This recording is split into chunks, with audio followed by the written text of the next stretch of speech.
नमस्कार बच्चों, आज हम लोग परमुटेशन के से में आगे बढ़ेंगे। लास्ट वीडियो में मैंने शीट में राउंड टेबल का कॉन्सेप्ट रखा था, लेकिन टाइम कम पड़ गया था तो वहीं मैंने छोड़ दिया था। तो अभी लास्ट टर्न का जो पॉइंट है वो राउंड टेबल का, उस कॉन्सेप्ट से शुरू करते हैं बच्चों। आज हम लोग पढ़ेंगे ये सब क्वेश्चन क्या क्या है इसमें समझिएगा। परमुटेशन में अभी तक हम लोग ने पढ़ा क्या, ये पहले सुन लें। तो पहला वीडियो था, उसमें हम लोगों ने पहले वीडियो में हम लोगों ने पढ़ा था जो है शब्दों का बनना, दूसरे में सीटिंग अरेंजमेंट पढ़ा था, तीसरे में डिजिट का फॉर्मेशन पढ़ा था, और अब जो है हम लोग इसमें मिक्स क्वेश्चन और राउंड टेबल पढ़ेंगे। तो राउंड टेबल का कॉन्सेप्ट है बच्चों, और राउंड टेबल में दो कॉन्सेप्ट होते हैं, एक आदमियों के लिए और एक नेकलेस का केस होता है। तो ये दो केस पढ़ेंगे। उसके अलावा अगर कुछ शब्द रिपीट हो रहे हों, कुछ अक्षर रिपीट हो रहे हों, तो उस पे परमुटेशन कैसे बनता है ये पढ़ेंगे। तो ये दो क्वेश्चन हुए, फिर ये थर्ड क्वेश्चन हुआ। उसके बाद फिर जो लॉग कोड पढ़ेंगे बच्चों, है ना, ध्यान से सुनना। क्या क्या हुआ, राउंड टेबल में दो कॉन्सेप्ट है वो पढ़ेंगे। उसके बाद फिर हम लोग जो है इसमें जो मिक्सिंग, जिसमें शब्द रिपीट होंगे, लेटर्स रिपीट होंगे, उस वाला केस पढ़ेंगे। उसके बाद फिर हम लोग ये लॉग कोड के बारे में पढ़ेंगे। उसके बाद फिर ये मिक्स क्वेश्चन है, 5 से 6 डिक्शनरी पे बेस्ड क्वेश्चन है। अगर समय रहेगा तो ये बच्चे पढ़ेंगे। पहले हम लोग ये मिक्स पढ़ेंगे, ये जितना पढ़ चुके हैं उसका मिक्स कॉन्सेप्ट पढ़ेंगे, और लास्ट में अब इतने तरह के क्वेश्चन है बच्चों। तो आज हम लोग ये परमुटेशन का लगभग लास्ट वीडियो होगा। अगर कुछ बचेगा तो कल वाली क्लास में हम लोग कॉम्बिनेशन शुरू करेंगे, तो उसमें जो है हम लोग आगे कॉम्बिनेशन से पहले जो बचा है वो पूरा कर लेंगे। तो अभी हम लोग पढ़ते हैं राउंड टेबल का कॉन्सेप्ट पढ़ते हैं, ठीक बच्चों।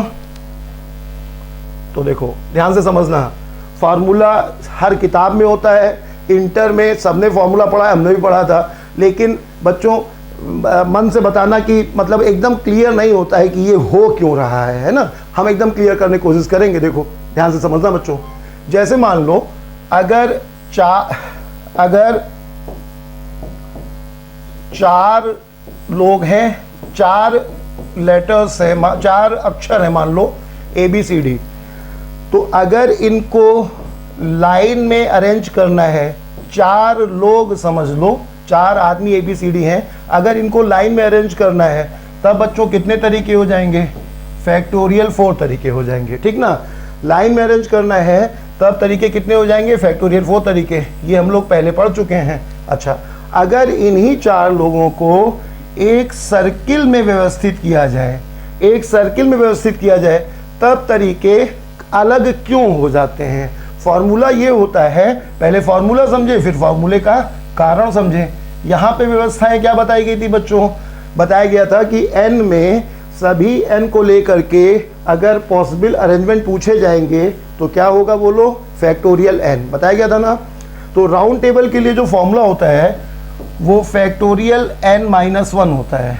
ऐसा क्यों होता है बच्चों, ये समझ लें। फैक्टोरियल n-1 होता है। राउंड टेबल पर अगर आदमी बैठे हैं तब इसका फॉर्मूला ये क्यों होता है। तो 4 लोग फैक्टोरियल 4 तरीके से बैठेंगे, ये हम लोग समझ रहे हैं। अब राउंड टेबल में कैसे ये फॉर्मूला बनता है, तो देखो बच्चों, राउंड टेबल के केस में क्या होता है कि 4 लोग हैं, तो ABCD ये है। तो अब फार्मूला बनाने के लिए हम लोग क्या करते हैं, किसी एक को फिक्स कर लो, किसी एक को फिक्स समझो, किसी एक को फिक्स समझ लो, चाहे A को, चाहे B को, चाहे C को, किसी एक को, है ना बच्चों। तो A को फिक्स समझ लो। अब याद करो, तीनों क्लास में हुआ है बच्चों सवाल। एक सवाल हुआ था कितने शब्द बनेंगे जो D से शुरू हुआ था ना बच्चों। जब भी शुरुआत फिक्स हो तब क्या होता है बताओ, शुरुआत फिक्स हो। अगर तुमसे ये कह दिया जाए कि A से, बताना बच्चों, अगर तुमसे ये कह दिया जाए कि ABCD से कितने शब्द बनेंगे, ABCD से कितने शब्द वर्ड्स बनेंगे जिसका प्रारंभ A से हो या प्रारंभ B से हो या C से हो या D से हो, तो चारों का आंसर एक ही होगा ना। A से प्रारंभ अगर करना है तो क्या बताया गया था बच्चों, A को फिक्स समझो। अगर A फिक्स हो जाएगा तो यहाँ पे व्यवस्था एक हो गई, फिक्स है। अब बाकी 3 को अरेंज करने के तरीके कितने हो जाएंगे, फैक्टोरियल 3 हो जाएंगे। एक फिक्स हो गया बच्चों। तो बोलो, जैसे यहाँ पे हो रहा था वही केस सर्किल में हो जाता है। सर्किल में भी क्या हो जाएगा, 4 लोग हैं तो हम लोग क्या करेंगे, एक को फिक्स कर लेंगे, कोई एक फिक्स कर लें। चाहे यहाँ पर A फिक्स हो तब भी कुल केस कितने बनेंगे बेटा, फैक्टोरियल 3 बनेंगे। एक कम हो जाएगा, फैक्टोरियल 4 नहीं बनेंगे, फैक्टोरियल 3 बनेंगे। ऐसे ही अगर B फिक्स हो, C फिक्स हो, D फिक्स हो, हर केस में कितने बनेंगे बोलो, फैक्टोरियल 3 बनेंगे। अब जैसा ये वाला केस है, सेम केस सर्किल भी होता है। सर्किल के केस में क्या करेंगे, एक को फिक्स कर लेंगे और सर्किल को समझ लो यहीं से हमने कट कर लिया, सर्किल यहीं से कट हो गया बच्चों। अब ये लाइन का केस हो गया, एक फिक्स हुआ है इसीलिए n लोग नहीं रहेंगे, कितने लोग हो जाएंगे बोलो, अब समझ में आ गया ना। तो सर्किल के केस में एक को फिक्स कर लेते हैं, इसीलिए अगर लाइन के केस में 4 लोग हैं तो व्यवस्थाएं फैक्टोरियल 4 होंगी, लेकिन सर्किल के केस में अगर 4 लोग हैं तो व्यवस्थाएं फैक्टोरियल 4 नहीं होंगी बच्चों। कितनी होंगी बोलो, 4 में से 1 कम कर देंगे और फैक्टोरियल 3 होंगी। तो ये समझ में आ गया सबको। तो बोलो बच्चों, एक फार्मूला क्या बन गया, एक फार्मूला क्या बन गया कि अगर n लोग लाइन में बैठेंगे तो कुल तरीके कितने होंगे बोलो, फैक्टोरियल n लोग अगर लाइन में बैठेंगे कुल तरीके कितने होंगे, फैक्टोरियल n लोग अगर सर्किल में बैठेंगे तब कुल तरीके कितने हो जाएंगे, फैक्टोरियल n-1। n लोग अगर सर्किल में बैठेंगे तब कुल तरीके कितने, एक कम हो जाएगा, समझ गए ना। और अब क्या रह गया बताओ, n फूलों से अगर माला बननी हो तो यहाँ पर जीवित लोग हैं और यहाँ पर नेकलेस माला का केस होगा। तो अब बच्चों यहाँ का फॉर्मूला जो होता है वो इससे भी कम हो जाता है, 1/2 फैक्टोरियल n-1। अब ये समझें कि ऐसा क्यों होता है, ऐसा क्यों होता है। तो देखो बच्चों, अगर मान लो 3 लोग हैं, अगर राम, श्याम और मोहन ये 3 लोग हैं, तब बच्चों ये एक व्यवस्था हुई।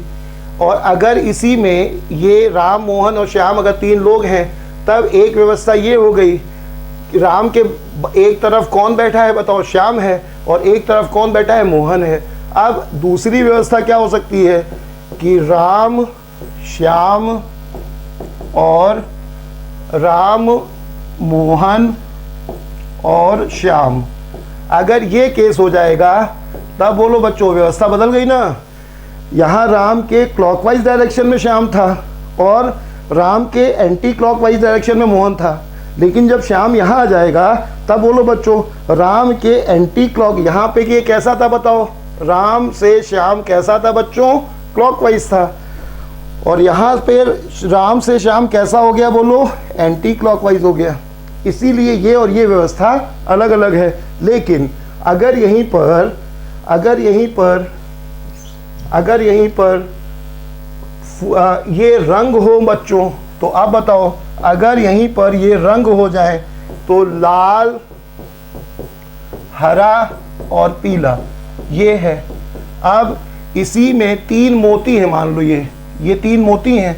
अब अगर हम इसको बदल दें और लाल, हरा और पीला कर दें, अब क्या होगा, तो मोती के केस में ना तो कोई शुरुआत है ना तो कोई अंत है, इसीलिए ये केस और ये केस सेम हो जाएगा। तो वहाँ पर कितने केस बन रहे थे बच्चों, वहाँ पर जो 2 केस बन रहे थे 3 लोगों में, वहीं पर यहाँ पर ये दोनों सेम होने से केस क्या बना बताओ, 1 बना, जस्ट आधा बना ना। इसीलिए इसमें अगर तुमसे कोई पूछे कि दोनों में यहाँ पे आधा क्यों करते हैं, तो क्या निष्कर्ष निकला कि यहाँ पर क्लॉकवाइज और एंटी क्लॉकवाइज अलग अलग होगा, और यहाँ पर इस केस में क्या होगा बच्चों, माला या नेकलेस के केस में क्या होगा, क्लॉकवाइज और एंटी क्लॉकवाइज का भेद खत्म हो जाएगा। इसीलिए इसका जस्ट आधा केस बनेगा। तो 3 फार्मूला हो गया कि अगर n लोग हैं लाइन में बैठेंगे तो फैक्टोरियल n, अगर सर्किल में n लोग बैठेंगे तो फैक्टोरियल n-1, और अगर नेकलेस या माला का केस होगा तब इसी का जस्ट हाफ होगा। ठीक बच्चों, ये 3 फार्मूले से बेस क्वेश्चन में फार्मूला प्रैक्टिस वाले जो सवाल हैं वो बहुत आसान है। जैसे कि ये सवाल है, तो 12 लोग एक गोल मेज में बैठेंगे, तो बोलो बच्चों तरीके कितने हो जाएंगे, फैक्टोरियल 12 - 1 यानी फैक्टोरियल 11। तो ये तो खाली फार्मूला प्रैक्टिस वाला फार्मूला ये इसलिए रखा गया था कि फार्मूले के साथ इसको बताया जा सके। अभी मिक्स सवाल में इसका फायदा समझ में आएगा। दूसरा सब क्वेश्चन देखो बच्चों, इस क्वेश्चन में अब क्या होगा, 11 लोग, अगर 11 लोग होते यहाँ पर, 11 लोग सीधी लाइन में बैठे होते तब आंसर क्या होता बच्चों, फैक्टोरियल 11 होता। अगर 11 लोग राउंड टेबल में बैठे होते तब आंसर क्या होता, फैक्टोरियल 10 होता। लेकिन यहाँ 11 फूलों से माला या नेकलेस बनाना है, तब क्या होगा, तब ऐसे केस में 1/2 फैक्टोरियल 11 - 1 यानी कितना आ जाएगा बच्चों, 1/2 फैक्टोरियल 10। इस तरह से, या तो इस तरह से आंसर होगा, या 10 कॉमन लेकर के और कैंसिल करके 5 टाइम्स फैक्टोरियल 9। सबको समझ आ गया। तो ये तो बहुत आसान सवाल था। तो ये दोनों सवाल जो है हमने दो फार्मूला बताया है उसकी प्रैक्टिस के लिए हुआ बच्चों। ठीक है, क्या क्या सवाल था, एक सवाल ये सीधे सीधे 12 लोग हैं तो अगर इंसान है तो तरीके कितने हो जाएंगे, फैक्टोरियल 11। और इस केस में बच्चों, दूसरे केस में माला का केस था तो यहाँ पर तरीके कितने हो जाएंगे, उसका आधे हो जाएंगे। इसके आगे चलें, अब आ जाओ। अभी मिक्स क्वेश्चन इसके जो आएंगे उसमें अच्छे सवाल होंगे। अब आ जाओ बच्चों, यहाँ पर क्या है, ये 3 सवाल हैं कि अगर कुछ अक्षर कई बार आए, अगर कुछ अक्षर कई बार आए तो यहाँ पर तरीका ये होता है कि अगर कुल n अक्षर हैं, अगर कुल n अक्षर हैं, ठीक बच्चों, अगर कुल n लेटर्स हैं, तब अगर कुल n लेटर्स हैं और उसमें एक जो है वो x बार आ रहा है, दूसरा y बार आ रहा है, तीसरा z बार आ रहा है, डैश डैश डैश, और भी अगर रिपीट होंगे तो इसका तरीका ये होता है, अगर सिर्फ n लेटर्स हों बच्चों, n अक्षर हों, तब कितने शब्द बनेंगे, फैक्टोरियल n बनेंगे, फैक्टोरियल n बनेंगे। लेकिन अगर कुछ रिपीट हो रहे हैं, कोई x बार आ रहा है, अभी फार्मूले से एग्जांपल से समझ में आ जाएगा, कोई y बार आ रहा है, इस तरह से और आगे भी आता जाए, तब क्या करेंगे, जो जितनी बार आ रहा है उसके फैक्टोरियल से डिवाइड कर देंगे, जो जितनी बार आ रहा है उसके फैक्टोरियल से डिवाइड कर देंगे। क्या हो जाएगा बच्चों, फैक्टोरियल n अपॉन जो जितनी बार आ रहा है, x बार आ रहा है, y बार आ रहा है, z बार और भी हो तो ये फॉर्मूला बन जाएगा। क्या बताया गया बच्चों, अगर कुछ अक्षर कई बार आ जाए, कोई शब्द में कोई अक्षर कई बार आ जाए, तब क्या होगा, कोई लेटर कई बार आ जाए तो पहले ये देखा जाएगा कि कुल कितने हैं, उसके फैक्टोरियल, अगर कोई रिपीट ना होता तो क्वेश्चन यही खत्म था बच्चों, ये होता ही ना। लेकिन अगर कुछ रिपीट हो रहा है तो जितनी बार आ रहा है उतने के फैक्टोरियल से डिवाइड कर देंगे। ठीक है ना। अब इसी बात को समझने के लिए ये 3 एग्जाम्पल हैं, समझते हैं बच्चों। ठीक है, तो देखो इसी बात को समझने के लिए तीनों ये एग्जाम्पल समझते हैं बच्चों। पहला सवाल देखो, ए क्वेश्चन क्या कह रहा है, बोलो, कॉम्बिनेशन में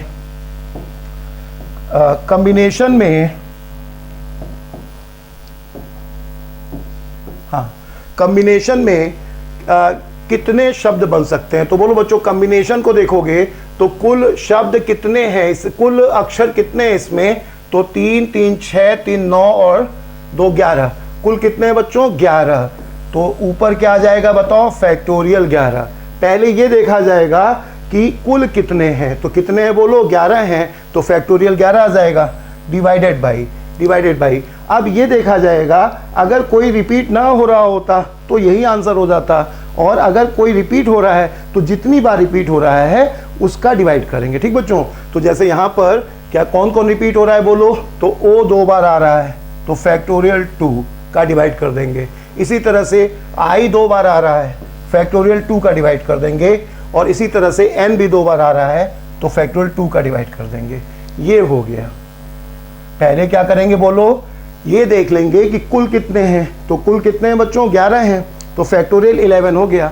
अगर कोई रिपीट ना हो रहा होता तो यही आंसर होता, लेकिन अगर रिपीट हो रहा है तो जो जितनी बार रिपीट हो रहा है, ओ 2 बार आया है, आई 2 बार आया है, एन 2 बार आया है, ये 3 शब्द रिपीट हो रहे हैं, जो जितनी बार रिपीट हो रहा है उसका डिवाइड कर देंगे। ठीक बच्चों, एक एग्जाम्पल से और समझ लो, जैसे यहीं पे देखो बच्चों, जैसे मान लो ये कहा गया है ए 4 बार है, बी 3 बार है, सी 2 बार है, डी 2 बार है, ई 1 बार है, एफ 1 बार है। अब अगर ये कहा जाए, ये हटा दे रहे हैं, अगर ये कहा जाए कि इससे कितने बनेंगे, कितने शब्द बनेंगे, तो क्या करेंगे बच्चों, पहले ये गिनेंगे कुल कितने हैं, तो कुल कितने हैं बताओ। अगर हम ये गिनेंगे तो ए 4 3 7 9 11 और 13, कुल कितने हैं बताओ, 13। तो पहले फैक्टोरियल 13 कर देंगे, फैक्टोरियल 13 कर देंगे। क्या सवाल है बच्चों, इनमें सभी को लेकर के कितने शब्द बनाए जा सकते हैं, तो क्या पहले क्या करेंगे, सबको जोड़ लेंगे, तो कुल कितने हैं, 13 है, तो फैक्टोरियल 13 लिख देंगे, डिवाइडेड बाई। अब ये देखेंगे कि रिपीट कौन हो रहा है, तो ए कितनी बार है बताओ, 4 बार, बी कितनी बार बच्चों, 3 बार, सी 2 बार, डी 2 बार, ई और एफ 1 बार है। तो अब बोलो, जो जितनी बार रिपीट हो रहा है उतने का डिवाइड करते जाएंगे, तो फैक्टोरियल 4 का डिवाइड कर देंगे, फैक्टोरियल 3 का, फैक्टोरियल 2 का, फैक्टोरियल 2 का। ये आंसर हो गया। सबको समझ में आ गया। पहले कुल गिन लेंगे, उसके बाद जो जितनी बार आ रहा है उसका डिवाइड कर देंगे। ए 4 बार है, बी 3 बार है, सी 2 बार है, डी 2 बार है, इसका डिवाइड कर देंगे। सबको समझ में आ गया। ठीक बच्चों, अब आ जाओ इस सवाल में। तो देखो कम्बिनेशन सबको समझ में आ गया। ऐसे ही ये एक आसान सवाल देखो, इलाहाबाद। तो इलाहाबाद अब तक पेपरों में बहुत बार, ये इंटर में भी कई बार आया है, और एग्ज़ाम के कंपटीशन के एग्ज़ाम में भी इलाहाबाद कई बार रहा है। तो देखो जो इलाहाबाद में क्या हो जाएगा, कुल कितने शब्द है पहले गिनो, तो कितने हैं बोलो, 5 और 4 9 है इसमें, हाँ 9 है। तो फैक्टोरियल 9 पहले लिख दो, डिवाइडेड बाई। आप ये देखो कि कौन कितनी बार आ रहा है, तो ए कितनी बार है बच्चों, ए रिपीट हो रहा है 4 बार है, तो फैक्टोरियल 4 लिख दो। इसी तरह से एल जो है 2 बार है, तो फैक्टोरियल 2 लिख दो।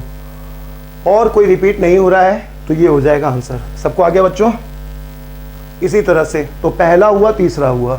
अब देखो सेकंड क्वेश्चन जो है ना, ये मतलब इसलिए रखा गया, सेकंड देखो पढ़ के बच्चों। तो सेकंड क्वेश्चन में 10 डाइस को फेंकने पर 6 हेड व 4 टेल कितने प्रकार से आ सकते हैं। पहला क्वेश्चन और तीसरा क्वेश्चन पढ़ दे रहे हैं। कॉम्बिनेशन शब्द को कितनी तरह से, अक्षरों को से कितने वर्ड्स बनाए जा सकते हैं, या कितने तरह से व्यवस्थित किया जा सकता है। ऐसे ही इलाहाबाद के लिए कितने तरह से व्यवस्थित किया जा सकता है। तो ये दोनों तो एक जैसे सवाल हो गए बच्चों। ये वाला जो क्वेश्चन है ये तुम्हें परमुटेशन के क्वेश्चन में कम ही मिलेगा। इसकी जरूरत कहाँ पड़ेगी, प्रोबेबिलिटी में क्वाइन वाले क्वेश्चन लगाते समय, है ना। देखो क्या 10 क्वाइन तुमसे कैसे पूछेगा, ये क्वेश्चन इस फॉर्म में नहीं आएगा, लेकिन हमने इसलिए रखा है कि प्रोबेबिलिटी में तुम्हें ये मतलब ये काम में आएगा क्वाइन वाले क्वेश्चन में, ना। देखो क्या कह रहा है, 10 डाइस को फेंकने पर 6 हेड और 4 टेल कितने प्रकार से आ सकता है। तो बोलो बच्चों 6 हेड और 4 टेल कितने प्रकार से आ सकता है। तो यहाँ पर क्या होगा, देखो अगर 10 कितने हेड हैं बताओ, 6 हैं, 6 हेड हैं, और बोलो बच्चों टेल जो है वो 4 हैं।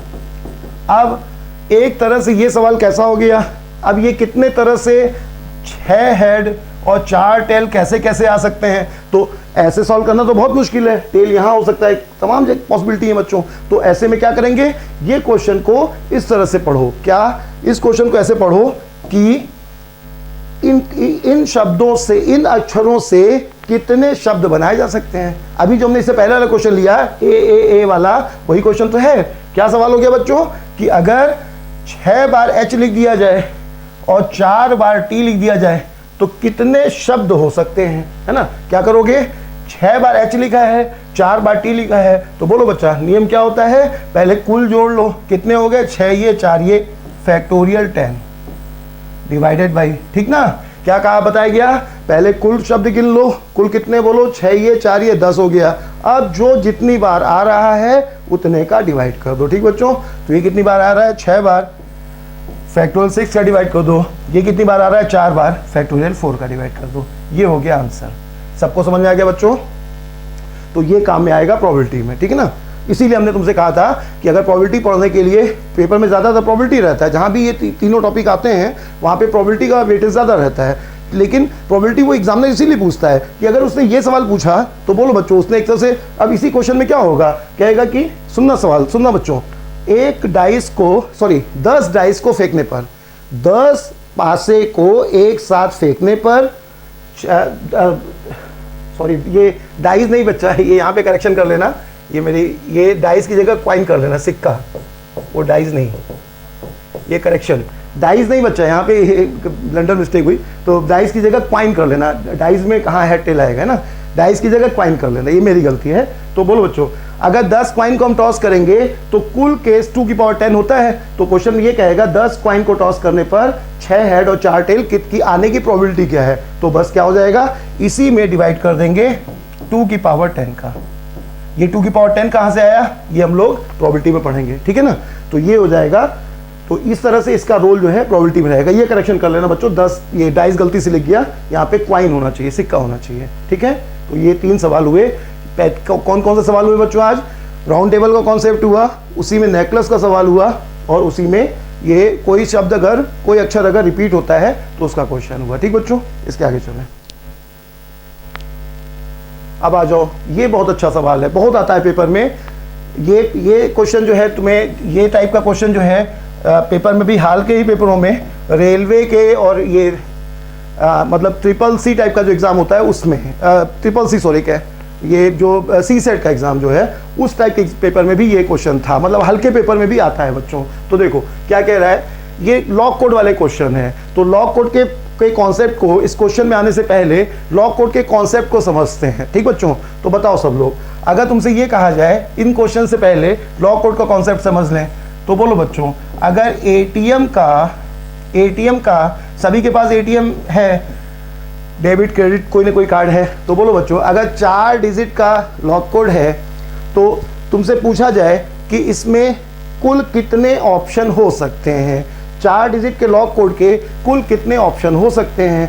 या इससे भी आसान अगर हम कर दें तो बताना बच्चों, अगर 1 डिजिट का लॉग कोड है, 1 डिजिट का लॉग कोड है, तब कुल ऑप्शन कितने हो सकते हैं। अगर 1 डिजिट का लॉग कोड है तो कभी भी 1 डिजिट का या 2 डिजिट का लॉग कोड क्यों नहीं होता, ये सब तुम्हें समझ में आएगा। 1 मिनट ये अच्छे से सुनना बच्चों, क्वेश्चन है ना, तो देखो ये इस पेज से बताना है, फिर से देखो समझना बच्चों।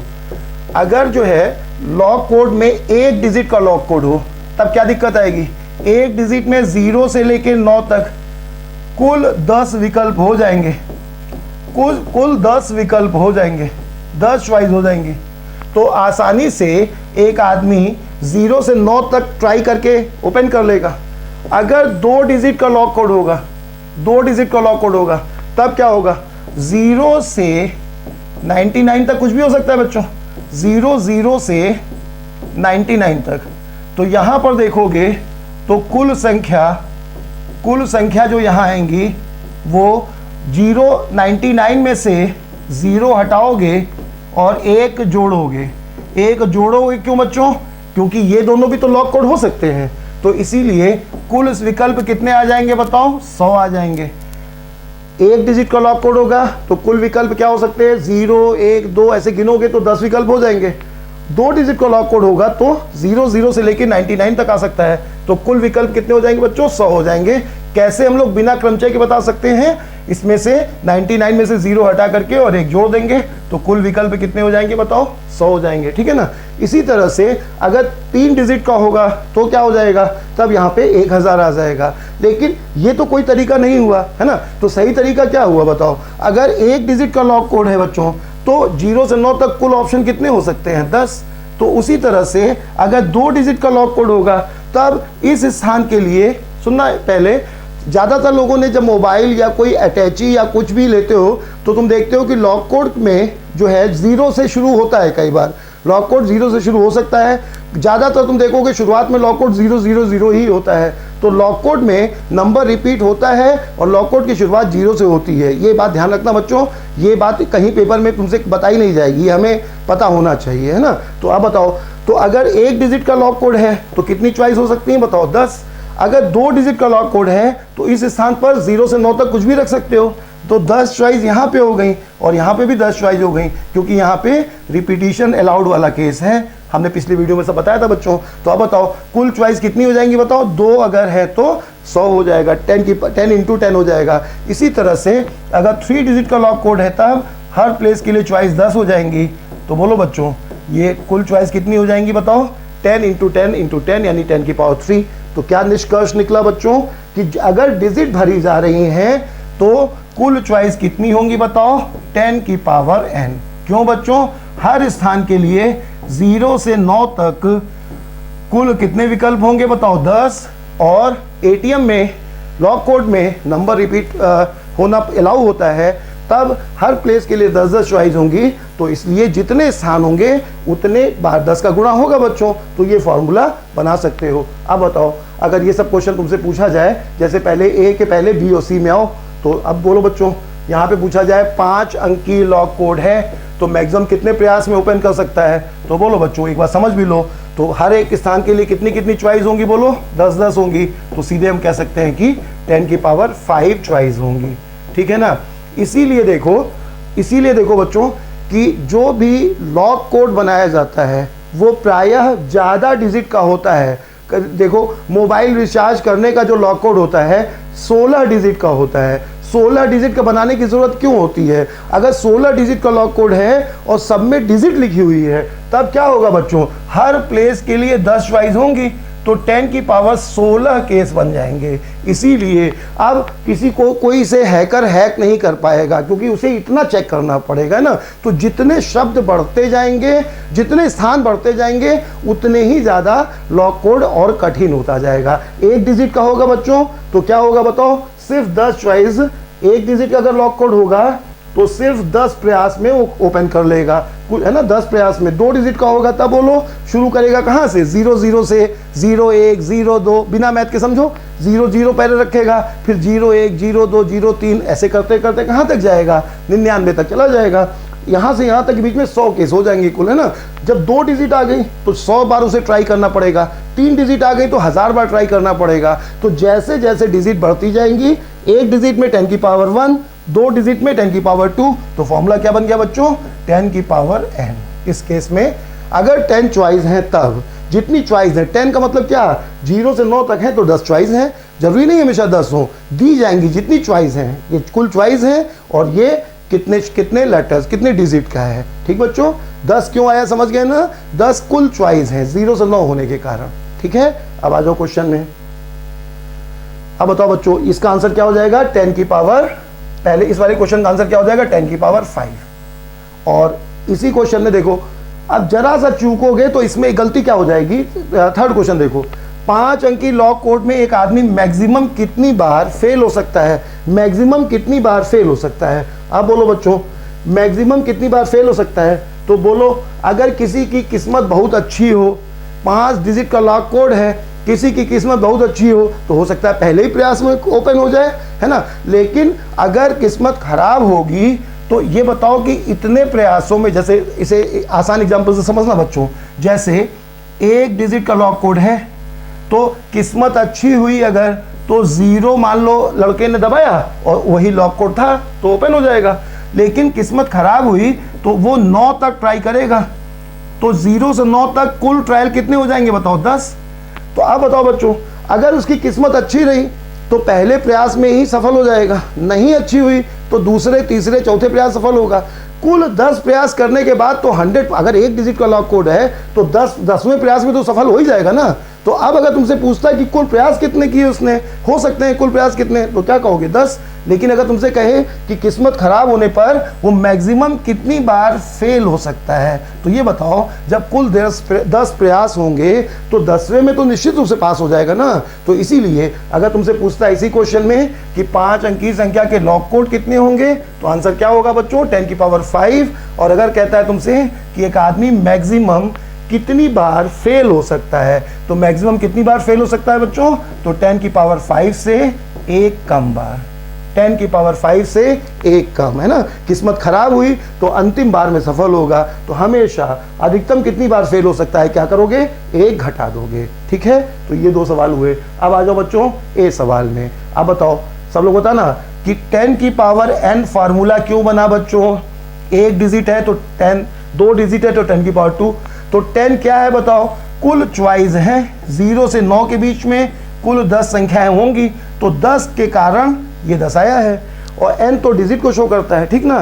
तो अब 10 का कारण समझ गए, अगर 10 का कारण समझ गए तो फोर्थ का ए क्वेश्चन भी समझ गए। क्या कह रहा है बताओ, ये हटा दे बच्चों। तो फोर्थ के क्वेश्चन में क्या कह रहा है, ABC अक्षरों से एक शतरंज के खानों को कितने प्रकार से भरा जा सकता है। तो बोलो बच्चों, सबने चेस खेला है, देखा तो ही है, तो 8 खाने होते हैं, है ना। 8 इस तरफ होते हैं, 8 इस तरफ होते हैं, तो कुल कितने ब्लॉक होते हैं बताओ, 64 ब्लॉक होते हैं, 64 होते हैं ना। चेस सबने देखा बच्चों इस तरह से, तो 8 इधर 8 इधर 64 होते हैं।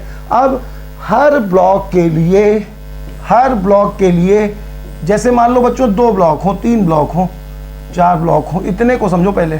तो अब बताओ जैसे हर ब्लॉक के लिए जितनी चॉइस है, तो यहाँ पर कितने विकल्प हैं, हमें ABC से शतरंज बोर्ड के सभी ब्लॉक को कितने प्रकार से भर सकता है ये पूछ रहा है। तो बोलो बच्चों, हर ब्लॉक में A, B या C में से कोई एक भरोगे, तो हर ब्लॉक के लिए चॉइस कितनी है बताओ, 3 है। हर ब्लॉक के लिए 3 चॉइस हैं, और कुल कितने ब्लॉक हैं बताओ, 64 हैं। तो जैसे मान लो हर ब्लॉक के लिए 3 चॉइस हैं, तो अगर ये 5 ब्लॉक होते बच्चों, तो हर ब्लॉक के लिए 3 चॉइस होती, और तुम्हें अगर सभी को चुनना हो, बार बार आगे कॉम्बिनेशन में कई बार काम आएगा, एंड का सेंस अगर आता है बच्चों, तो इसका मतलब क्या होता है, मल्टीप्लाई, और अगर और का सेंस आता है तब इसका मतलब प्लस होता है। तो यहाँ पर हमें अगर सबको चुनना है तो इनके बीच में मल्टीप्लाई का निशान लगाएंगे। तो यहाँ भी फॉर्मूला बन गया कि हर एक के लिए चॉइस कितनी थी बच्चों, 3, तो 3⁵n। n यहाँ पर कितने खाने हैं बताओ, 5, तो यहाँ 3⁵5 आ गया।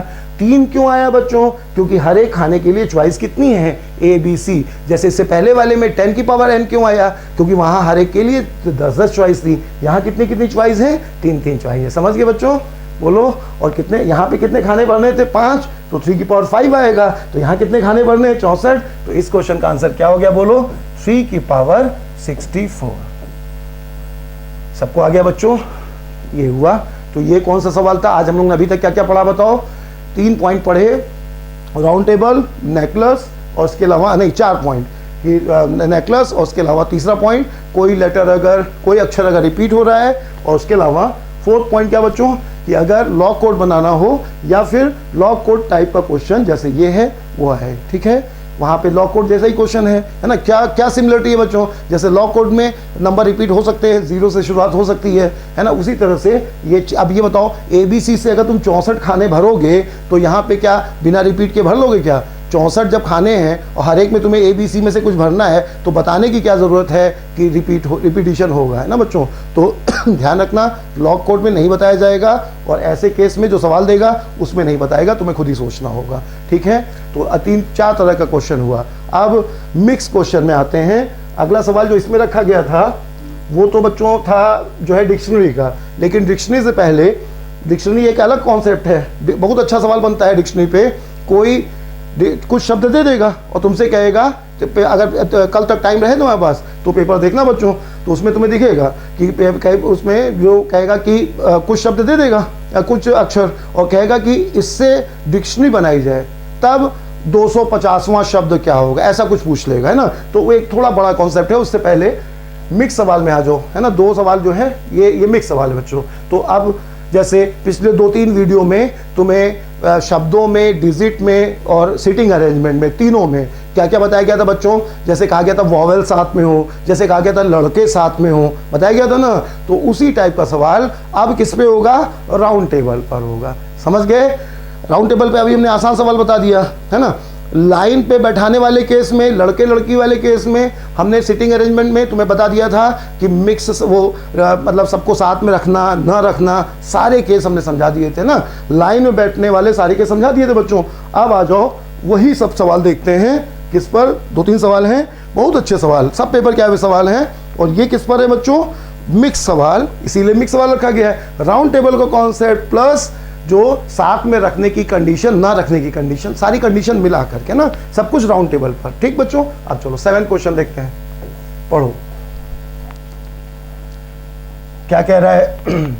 5 लड़के 4 लड़कियां एक गोल मेज पर कितने तरह से बैठ सकते हैं जबकि सभी 4 लड़कियां एक साथ बैठे। एक सवाल हो गया, सभी 4 लड़कियां एक साथ बैठे, वह एक सवाल हो गया। फिर लिखा है वह, यहां से दूसरा सवाल है, कितने प्रकार से बैठेंगे जब सभी 4 लड़कियां एक साथ न हो। फिर से सुनो, 5 लड़के 4 लड़कियां एक गोल मेज पर कितने प्रकार से बैठ सकती हैं जबकि सभी 4 लड़कियां एक साथ बैठे, है ना। एक सवाल हो गया, सभी 4 एक साथ बैठे, और दूसरा क्या हो गया, कितने प्रकार से बैठेंगे जब सभी 4 लड़कियां एक साथ ना बैठे। सभी 4 लड़कियां हैं बच्चों। इसके बाद वाले सवाल में कोई भी लड़की साथ में ना बैठे, हम अपने आप सब सवाल लेके चलेंगे ना, कुछ भी छोड़ेंगे नहीं। तो देखो हम कोई सवाल नहीं छोड़ेंगे, ये सीक्वेंस से बताते जा रहे हैं। तो अब आ जाओ बच्चों, और ध्यान देना बच्चों, ध्यान देना, सुनना कि एक चीज ये ध्यान देना कि जब ये सवाल में ना, ये सवाल में हम साथ साथ लाइन में बैठते तो क्या होता है ना, तो वो बताते चलेंगे, उसके साथ ये कंपेयर करना, तब क्या होगा, लाइन वाला भी क्लियर हो जाएगा और लाइन और इसमें अंतर क्या होता है एकदम क्लियर कर देंगे, है ना, कोई डाउट नहीं रहेगा। बहुत अच्छे से समझ में आएगा बच्चों। पहले हम तुम्हें लाइन वाला ही केस बता देंगे, तो लाइन वाले केस से कंपेयर करके तब इसमें क्या अंतर है, फार्मूला पढ़ ही चुके हो, क्या पढ़े हो बताओ। वैसे n होंगे, फैक्टोरियल n होगा, तो अब क्या होगा, फैक्टोरियल n-1, बस यही है। ठीक, अब आ जाओ, तो बोलो बच्चों, इस सवाल को पहले लाइन पे सॉल्व करो, लाइन पे, गोल में जो इग्नोर करो। 5 लड़के, बोलो बच्चों, 5 लड़के 4 लड़कियां अगर लाइन में बैठाना होता, लाइन में बैठाना होता, तब क्या होता बच्चों, सभी, इस सवाल को पहले सॉल्व करें, सभी 4 एक साथ बैठे, ये कहा जाए तो क्या कहा गया था, क्या कहा गया था, जिनको साथ में बैठाना हो, वही शब्द बोलना है, जिनको साथ में बैठाना हो उनको एक समझो, इन्हें एक समझो, इन्हें एक समझो। अब बताओ बच्चों, 5 लड़के और ये एक हो गए, तो बोलो 5 और 1 कितने हो गए, 6। 6 लोगों को व्यवस्थित करने के तरीके कितने हो गए बच्चों, फैक्टोरियल 6। ठीक, बताया गया था क्या, 5 ये और 1 ये समझोगे। अब क्या बताया गया था, 4 लड़कियों को व्यवस्थित करने के तरीके कितने हो जाएंगे, फैक्टोरियल 4। अब बोलो बच्चों, 5 ये और इन्हें 1 समझ लोगे, 5 और 1 6। 6 लोगों को व्यवस्थित करने के तरीके फैक्टोरियल 6 और 4 लोगों को व्यवस्थित करने के तरीके फैक्टोरियल 4। ये कब होता, जब ये लाइन होता। क्या ये लाइन है बच्चों, नहीं। तो अब बताओ, यही काम हमें किस पे करना है बताओ, राउंड टेबल पे करना है। राउंड टेबल और इस फॉर्मूले में अंतर क्या होता है, यहाँ पे अगर फैक्टोरियल n है तो यहाँ क्या है, फैक्टोरियल n-1 है। अब ध्यान देना बच्चों, कहाँ पे फैक्टोरियल n-1 होगा, कहाँ नहीं होगा, ये भी ध्यान देना। अब चलो बच्चों, अब यही राउंड टेबल में है, तो 5, क्या सवाल है बच्चों, 5 लड़के और 4 लड़कियां अब राउंड टेबल में हैं, तो अब पहले की तरह सेम वही, 5 लड़के, इनको एक साथ रखना है तो इनको एक समझो, इनको एक समझो। अब बताओ बच्चों, तो पहले की तरह ये कितने हो गए बताओ, 5 और 1 6 हो गए। अब अगर लाइन में होते तब फैक्टोरियल 6 आ गया, तो फैक्टोरियल 6 नहीं आएगा। अब यहाँ पे किस में है बताओ, लाइन में है क्या, सर्किल में ना बच्चों, तो अब 6 में यहाँ पे क्या लगेगा बोलो, फैक्टोरियल 6-1 आ जाएगा। बस ये अंतर आ जाएगा। लाइन में होता तब ये हो जाता, लाइन में होता तब फैक्टोरियल 6 होता, और यहाँ पर क्या होगा बच्चों, फैक्टोरियल 6-1 हो जाएगा। बस ये अंतर आ जाएगा और ये सेम रहेगा, क्योंकि 4 तो आपस में अरेंज करेंगे ना, 4 लड़कियां आपस में अरेंज करेंगे बच्चों, तो इनको राउंड टेबल से कोई मतलब नहीं होगा, ये आपस में फैक्टोरियल 4 तरीके से ही व्यवस्थित होंगी। तो अगर अब क्लियर हो गया।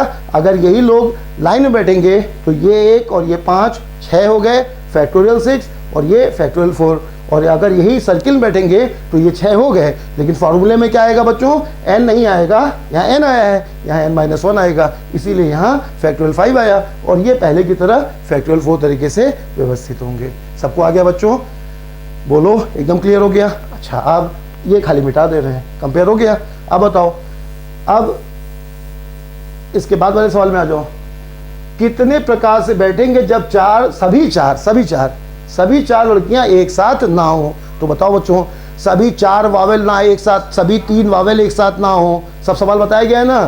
तो उसमें 2 सवाल थे ना, कौन कौन से 2 सवाल थे? सभी के सभी एक साथ ना हो, एक सवाल, और दूसरा सवाल था कोई भी साथ में ना हो, सभी के सभी स्वर एक साथ ना हो। ठीक बच्चों? और दूसरा क्या था? कोई भी साथ में ना हो, ऐसा बताया गया था ना? तो वही सवाल है बस। अब क्या करोगे बोलो, ये कौन सा है बच्चों? पहला वाला है। और किस पर है बताओ? राउंड टेबल पर है। तो बोलो क्या करोगे इसमें? ये कौन सा आंसर हो गया? सभी के साथ रहने वाला आंसर हो गया। तो क्या बताया गया था कि अगर पूछा जाए कि सभी साथ में ना हो, तो बोलो बच्चों क्या करोगे? कुल माइनस साथ में, ठीक, टोटल माइनस टुगेदर। नेवर, ये अंग्रेजी में लिखा रहता है तब अच्छा लगता है। Never together is equal to total minus together. अब लगा कि हाँ बहुत जापानी टाइप का formula. Never together is equal to total minus together, है ना? ये लिखा रहता है। तो क्या है बहुत, इसमें कौन सी चाइनीज है? सभी साथ में ना हो। बोलो बच्चों क्या पूछ रहा है? सभी साथ में ना हो, तो उसके लिए क्या करोगे? कुल तरीकों में से जो साथ में आने वाले तरीके हटा दोगे तो सभी साथ में ना हो कहा जाएगा, है ना? तो बोलो क्या करेंगे? कुल तरीके कितने हो गए बच्चों? अगर कोई कंडीशन ना हो तो बोलो क्या समझोगे? सोच लो। 5 4 9 लोग हो गए, तो कुल तरीके कितने हो जाएंगे? राउंड टेबल है ना बच्चों? अगर लाइन होता तब क्या होता? फैक्टोरियल 9 होता, लेकिन राउंड टेबल है तो कुल तरीके कितने हो जाएंगे? फैक्टोरियल 8 माइनस साथ में कितना आया है बोलो? Factorial 5 factorial 4। ये आंसर हो जाएगा। क्या आंसर हो जाएगा बच्चों? Factorial 8 minus factorial 5। इसको ऐसे नहीं लिखेगा, 5 कॉमन ले लो, तो 5 टाइम्स, फिर से लिख देना बच्चों, फैक्टोरियल 8 माइनस ये 5 कॉमन ले लिया जाएगा, तो 5 कॉमन ले लोगे तो अंदर क्या आ जाएगा बच्चों? अंदर आ जाएगा फैक्टोरियल 4 का स्क्वायर। ये आंसर हो जाएगा। इस फॉर्म में ऑप्शन लिखा होगा। बहुत ही रेयर कभी ऐसा होगा कि इसको सॉल्व करके क्वेश्चन जो है आगे पूछा जाए, बहुत ही कम ऐसा होगा। ज़्यादातर तुम देखोगे कि इतने पर ही ऑप्शन मिल जाएगा। ठीक बच्चों? सॉल्व नहीं किया जाता इतना टाइम पेपर में, फिर टाइम ज़्यादा लगता है। ठीक है? तो अब आ जाओ, तो बोलो क्या क्या सीख गए इसमें? राउंड टेबल में क्या समझ गए ना बच्चों? हमने कंपेयर करके बताया लाइन का केस से, तो ये जो है जो अंतर है वो समझ गए। इसके आगे चलो बच्चों। अब 7वें सवाल में क्या था बोलो? 7वें क्वेश्चन में क्या था कि जो है सभी राउंड टेबल में कुछ खास लोग साथ में हो या सभी के सभी साथ में ना हो। ये 2 केस हो गए। अब आ जाओ बच्चों, बता देना। अब आ जाओ अगले सवाल में। अगले सवाल में आ जाओ। अगला सवाल क्या है? अच्छा इसके बाद है, अगले सवाल में आ जाओ बच्चों। अगले में क्या कह रहा है? 5 लड़के और 4 लड़कियां एक गोल मेज पर कितने प्रकार से बैठ सकते हैं जबकि कोई भी लड़की साथ में ना बैठे? आप ध्यान देना बच्चों, पिछले में और इसमें क्या अंतर है? पिछले क्वेश्चन में सभी के सभी, पिछले क्वेश्चन में क्या था बच्चों?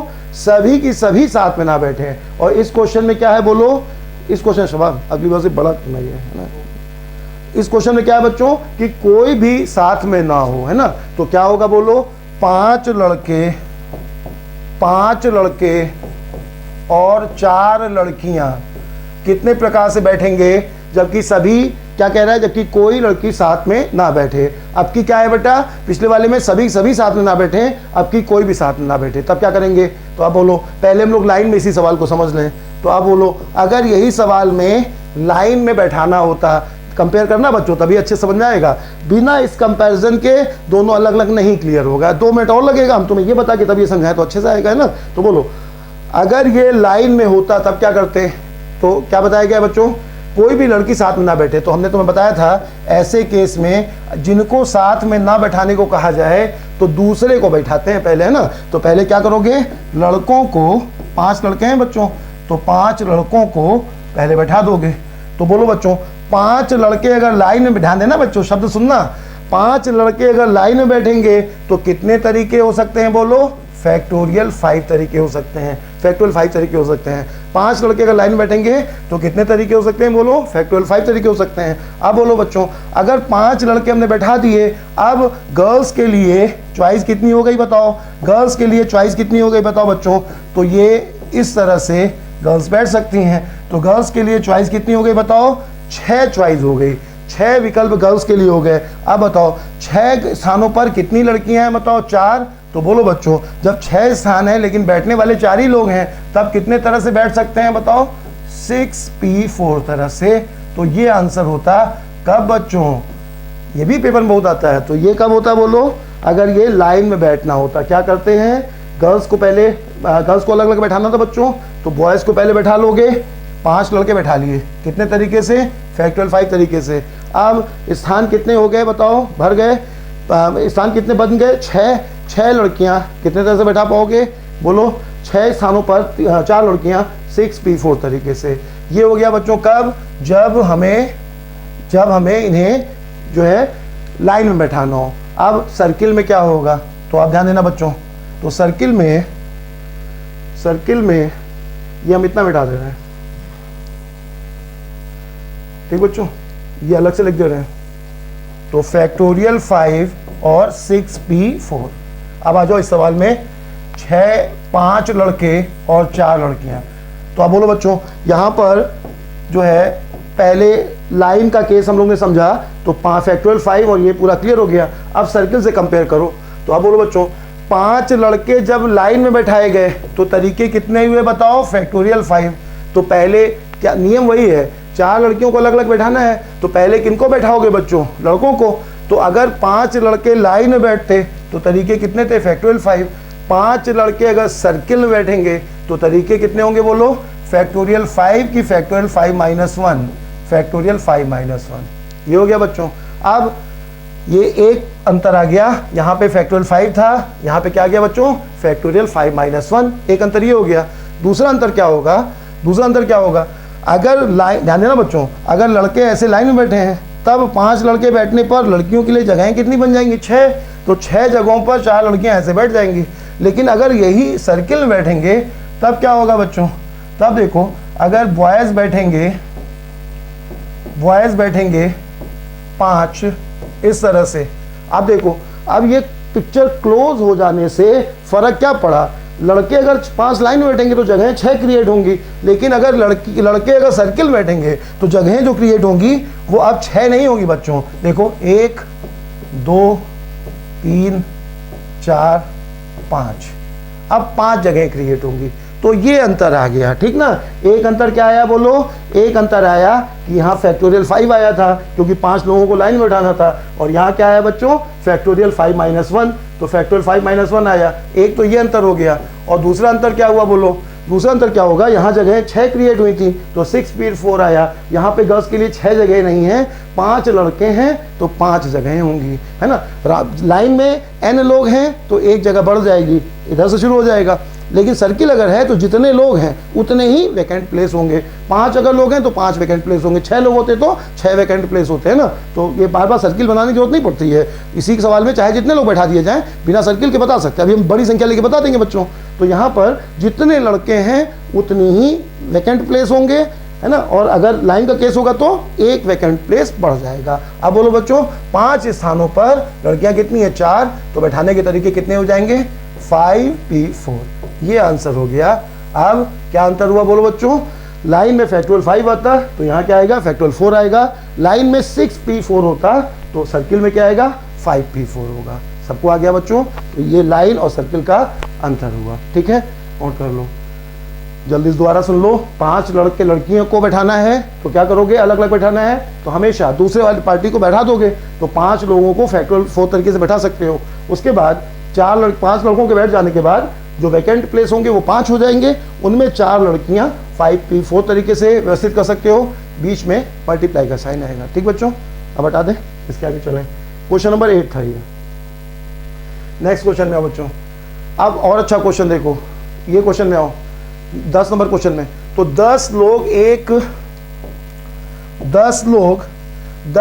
एक गोल मेज पर, जैसे इस क्वेश्चन से पहले बच्चों एक जल्दी से बता दो और अच्छे से आ जाएगा कि तुम सब लोग बताओ। जैसे अभी हमने कहा ना बड़ी संख्या आ जाए तो बताना बच्चों। अगर कहा जाए कि 15 लड़के और 10 लड़कियां एक गोल मेज में बैठानी है और सभी गर्ल्स अलग अलग बैठे, इस सवाल का सीधा आंसर बोलो। 15 लड़के 10 लड़कियां बैठाना है गोल मेज पर, सभी गर्ल्स अलग अलग बैठे, तो क्या करोगे? सीधे आंसर बोलो। तो गर्ल्स को अलग अलग बैठाना है, एक ही सवाल बन पाएगा। बॉयज़ तो अलग अलग बैठ ही नहीं पाएंगे ना, 10 लोग लड़कियां हैं तो बॉयज़ अलग अलग कहाँ से बैठ जाएंगे, है ना, बहुत ज़्यादा संख्या है इनकी, तो यही सवाल बनेगा। जो कम होगा उनके लिए सवाल बनेगा। तो बोलो बच्चों, यहाँ पर क्या आ जाएगा कि जो है 15 लोगों को लाइन में नहीं बैठाना है। पहले किसको बैठाओगे? गर्ल्स को अलग अलग बैठाना है तो पहले बॉयज़ को बैठाओगे। तो कितने तरीके हो जाएंगे? फैक्टोरियल 15 की एक कम कर दें बच्चों, ठीक है ना, ये हो जाएगा। उसके बाद अब बताओ 15 बॉयज़ बैठ गए तो 15 जगहें हो जाएंगी, 15 जगहें क्रिएट हो जाएंगी। सर्किल के केस में जितने लोग हैं उतनी जगहें हैं, 15 जगहें क्रिएट हो गई। उन 15 जगहों पे 10 लड़कियां कितने तरह से बैठेंगी बच्चों? 15p10, ये आंसर हो गया। समझ गए ना? चित्र थोड़ा बनाया जाता है, वो तो समझाने के लिए। अब पेपर में कोई अगर ये सवाल आएगा तो यही आंसर भी होगा। अभी तुम्हें जो असाइनमेंट हम एक बच्चों नेक्स्ट वीक मंडे को डाउनलोड मिलेगा, है ना, टाइम एंड डिस्टेंस का पूरा सॉल्व असाइनमेंट क्या क्या रहेगा इसे नोट कर लो, सुनो। अगर टाइम एंड डिस्टेंस में करीब 200 क्वेश्चन कुल मिला के हो जाएंगे, एग्जाम्पल प्लस जो क्वेश्चन है वो, और परमुटेशन में 100 के आसपास हो जाएंगे, है ना, वो हम डाउनलोड कर देंगे, पढ़ना उसे, ठीक है ना। तो जो पढ़ा देंगे, हमने जो कहा था वो करेंगे बच्चों, ठीक है। समझ में आ गया ना ये? अब आ जाओ इस सवाल में। अब ये बहुत अच्छा सवाल है बच्चों, ये क्वेश्चन इस आज का इन पैटर्न पे सबसे अच्छा सवाल है, यूपीएससी के पेपर का आया हुआ क्वेश्चन है ना। देखो और अच्छे समझना। तो यहाँ पर एक नया सवाल है, ये बिल्कुल नया है। देखो क्या कह रहा है, हम इसमें जो बन सकता है सब समझाएंगे बच्चों, ध्यान से समझना। 2 मिनट लगेगा इसमें, लेकिन अच्छे समझ में आएगा। पहले सवाल सुन लो। 10 लोग एक गोल मेज पर कितने प्रकार से बैठ सकते हैं? 10 लोग एक गोल मेज पर कितने प्रकार से बैठ सकते हैं, जबकि इन 10 लोगों में शामिल मिस्टर ए हमेशा मिस्टर बी और मिस्टर सी के बीच में बैठे हैं। अब ये नया केस है बच्चों, मिस्टर ए हमेशा मिस्टर बी और मिस्टर सी के बीच में बैठे हैं। तो पहले इसको सर्किल के अलावा, पहले ये क्वेश्चन इतना अच्छा है कि इसे पहले लाइन पे सॉल्व करो, है ना। क्या सवाल बना ले हम लोग? 10 लोग जो हैं इन्हें लाइन में बैठाना है ना, सर्किल हटा देते हैं, लाइन में बैठाना है और कंडीशन ये रखते हैं कि मिस्टर ए, मिस्टर बी और मिस्टर सी के बीच में बैठे हैं। अब बताओ बच्चों, इस सवाल में और ए बी सी साथ में बैठे, दोनों में कोई अंतर है क्या? सब लोग सोच लो पहले। ए बी सी साथ में बैठे और मिस्टर ए, मिस्टर बी और सी के बीच में बैठे हैं, तो अलग अलग है ना। ए बी सी साथ में बैठेंगे, उसमें ये भी संभव है, ये भी संभव है, ये सब संभव है। लेकिन अगर तुमसे ये कहता है कि मिस्टर ए, मिस्टर बी और मिस्टर सी के बीच में बैठेंगे, तब कंडीशन क्या हो जाएगी बच्चों? ए के एक तरफ बी और एक तरफ सी होगा, या फिर ये होगा और या फिर ये होगा। ये हुआ बच्चों। तो ए बी सी का साथ में बैठना अगर कहा जाए तो ये तो 6 तरीके हो जाएंगे ना, फैक्टोरियल 3, यानी 6 तरीके से व्यवस्थित हो सकते हैं। A B C, A C B बना सकते हो ना, पहली क्लास में बताया गया था बच्चों। तो यहाँ तो 6 तरीके हो सकते हैं, ए बी सी को लेकर कितनी व्यवस्थाएं हो सकती हैं। लेकिन यहाँ पे ये नहीं कह रहा है, यहाँ क्या कह रहा है? मिस्टर ए हमेशा मिस्टर बी और मिस्टर सी के बीच में बैठे। तो समझ गए बच्चों? तो ये मतलब हुआ इसका, है ना। अब बताओ, अब इस सवाल को पहले लाइन में सॉल्व करते हैं। तो अब सवाल बोलो क्या बन गया? 10 लोग लाइन में बैठाने हैं, जबकि ये कंडीशन है। तो क्या करेंगे? लाइन का केस है बच्चों, तो नियम यही वाला लगेगा, है ना। क्या करेंगे? पहले ए बी सी को, ए को बीच में रखना है बच्चों, तो ये इनको एक समझ लो, इनको एक समझो। तो अब बताओ बच्चों, लाइन का केस है, सर्किल पे भी नहीं जा रहा है। तो 10 लोग हैं, 10 लोगों में अगर तुम 3 लोगों को एक समझ लोगे, 3 को मिला दोगे, तो क्या हो जाएगा बताओ? 3 को अगर एक समझ लोगे तो 3 कम हो जाएगा, लेकिन 3 मिल करके एक बन रहा है ना। तो कितने लोग हो जाएंगे बच्चों? अगर ए बी सी साथ में रख देंगे, समझ लो ए बी सी साथ में है, इस पे बाद में आते हैं लाइन के केस में, तो इनको साथ में रख लिया बच्चों। तो अब बताओ 10 लोग थे, 3 कम हो गए, लेकिन 3 मिलकर के 1 बन गए, तो कितने लोग हो गए? 7। तो अगर इस क्वेश्चन में ये कहा जाए कि यही क्वेश्चन लाइन में बनता, तब क्या हो जाता बच्चों? तब फैक्टोरियल 7 लग जाएगा, जितने लोग उतनी व्यवस्थाएं। और अब यहाँ पर कितनी व्यवस्थाएं हो सकती हैं बताओ? एक तो बी ए सी और एक सी ए बी। एक कंडीशन ये वाली मान ली हमने पहले, इस कंडीशन में कितने केस बन जाएंगे बच्चों? फैक्टोरियल 7।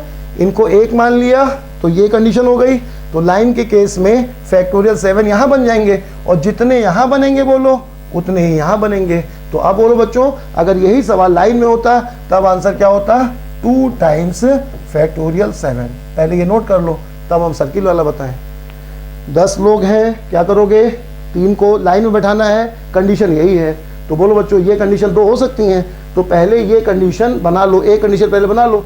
तो इन तीनों को एक समझ लो, चिपका दो इन्हें, तो ये तीनों अगर एक हो जाएंगे तो क्या हो जाएगा? 10 में से 3 कम हो जाएंगे, 1 बढ़ जाएगा, तो कितने लोग हो जाएंगे बताओ? 7। 7 लोगों को अरेंज करने के तरीके कितने हो जाएंगे बच्चों? फैक्टोरियल 7। अब इसमें फैक्टोरियल 7 हो जाएंगे तो उतने इसमें भी हो जाएंगे, तो कुल तरीके कितने हो जाएंगे? 2 टाइम्स फैक्टोरियल 7। ठीक है ना, ये समझ में आ गया। अब यही सवाल अगर सर्किल में होगा तब क्या अंतर आ जाएगा बच्चों?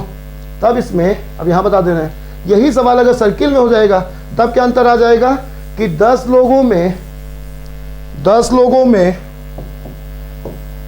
3 कम हो गए और 1 बढ़ गए, तो कितने लोग हो गए बच्चों? यहाँ पे 3 कम हो गए, 10 लोग कितने थे उसमें? 10 लोगों में 3 कम हो गए और 1 बढ़ गए, नहीं तो ये कितने हो गए बच्चों? ये थोड़ा सा करेक्शन है इसमें, 7 नहीं, ये कितना होगा? 8 होगा। 3 कम हो जाएंगे, 1 बढ़ जाएंगे, तो ये 8 होगा ना, तो ये 8 कर लो यहाँ पे, बाकी सब वही रहेगा। अब आ जाओ इस सवाल में, ये 8 आएगा बच्चों, 10 में से 3 जाके 1 आएगा, तो ये 8 आएगा, मैंने 7 लिख दिया था, तो यहाँ 8 कर लो। और इस सवाल में क्या आ जाएगा बोलो? तो इस सवाल में पहले की तरह 8 आएगा, लेकिन 8 नहीं लिखोगे, बाकी सब सेम रहेगा। 8 नहीं लिखोगे, क्या लिखोगे? लाइन का केस होगा तब क्या होगा बच्चों? फैक्टोरियल 8 आएगा, और अगर सर्किल का केस होगा तो 1 कम हो जाएगा, बाकी सब वही रहेगा। तो क्या आ जाएगा बोलो? वहां पर आंसर क्या था बोलो बच्चों? 2 टाइम्स फैक्टोरियल 8 था, 8 लोग थे, तो 2 टाइम्स फैक्टोरियल 8 हुआ। यहाँ पर क्या हो जाएगा? 2 टाइम्स फैक्टोरियल 8 ना होकर के बल्कि क्या हो जाएगा? 2 टाइम्स फैक्टोरियल 7। सबको समझ आ गया? तो ये हुआ राउंड टेबल पर। क्लियर ना बच्चों? फिर से एक बार जल्दी से सुन लो, वहाँ पे मैंने एक गलती कर दी थी। 10 लोग हैं, ये तीनों को, ये एक व्यवस्था हो गई बच्चों, तो इन्हें 1 समझ लो, 3 कम हो जाएंगे, लेकिन ये 3 मिल के 1 बन रहे हैं, तो ये जोड़ना भूल गए थे, तो ये कितने लोग हो जाएंगे बताओ? 8। अगर लाइन में होते तब क्या करते बच्चों? तब यहाँ पे फैक्टोरियल 8 होता, 8 और 2 व्यवस्थाएं कैसे हो सकती हैं? एक तो ये हो गई, एक ये हो गई। अच्छा, यही क्वेश्चन अगर सर्किल में होगा तब क्या होगा? इस 8 की जगह पर क्या आ जाएगा बच्चों? इस 8 की जगह पर 7 आ जाएगा। ये इस 8, वहाँ पे 8 आ रहा था, यहाँ पर 7 आ जाएगा, और बाकी 2 का मल्टीप्लाई पहले की तरह होगा। इतना पूरा हो गया। अब इसमें जो 2 रह गया था, डिक्शनरी का केस 2 रह गया है, तो एक केस मतलब डिक्शनरी का रह गया है, वो बच्चों जो है क्रमचय कल शुरू करेंगे, संचय कम्बिनेशन, तो उसके साथ जो है कल 7 बजे से जो क्लास रहेगी उसमें पहले हम डिक्शनरी कवर करके उसके बाद फिर, क्योंकि उसमें हमें 15-20 मिनट कम से कम चाहिए, और कम्बिनेशन फिर शुरू करेंगे। कम्बिनेशन 2-3 टर्न चलेगा, उसके बाद फिर प्रोबेबिलिटी शुरू करेंगे। और जो है अभी तुम्हें जो है इस वीक में तो मतलब कल ही लास्ट हो जाएगा, लेकिन फिर जो है हम तुम्हें नेक्स्ट वीक में हम तुम्हें PDF दोनों का तुम्हें शुरुआत में ही हो सकेगा तो संडे को ही डाउनलोड कर देंगे। टाइम एंड डिस्टेंस का तुम्हें मिल जाएगा, और साथ में परमुटेशन का, ठीक है, उसे पढ़ना, और वो तुम्हारे लिए मतलब इतना हो जाएगा कि उसे तुम तो 1 वीक में परमुटेशन ही पूरा कर पाओगे, है ना। बाकी टाइम एंड डिस्टेंस में तो और टाइम लगेगा। और फिजिकल फॉर्म में हम उसे जैसे ही जो है ऑफलाइन, मोस्ट प्रोबेबली इसी मंथ के लास्ट तक ऑफलाइन स्टार्ट हो जाएगा बच्चों। अक्टूबर की शुरुआत में बहुत ज़्यादा चांस है कि ऑफलाइन स्टार्ट हो जाएगा। जैसे ही ऑफलाइन स्टार्ट होगा वैसे ही तुम्हें जो बुक ऑनलाइन मिल रही है वही तुम्हें फिजिकल फॉर्म में ऑफलाइन भी किताब की दुकान में मिल जाएंगे, है ना। तो उसमें तुम्हें जो है और अच्छा रहेगा, तुम्हें उसे मतलब सब कुछ जो तुम्हें याद दिया जाएगा उससे और बढ़ करके ऑफलाइन में मिल जाएगा। कुछ क्वेश्चन जो हम यहाँ बताते हैं वो उसमें बढ़ा देंगे, जो भी बोर्ड में यहाँ पे बताए गए वो तुम्हें वहाँ पे उसमें मिल जाएंगे क्वेश्चन, है ना। इस तरह से रहेगा, वो ऑफलाइन में मिलेंगे, ऑनलाइन में नहीं, ठीक है बच्चों। तो आप कल वाली क्लास में रहना, उसमें हम लोग डिक्शनरी का केस और कम्बिनेशन आगे पढ़ेंगे, ठीक है। नमस्कार।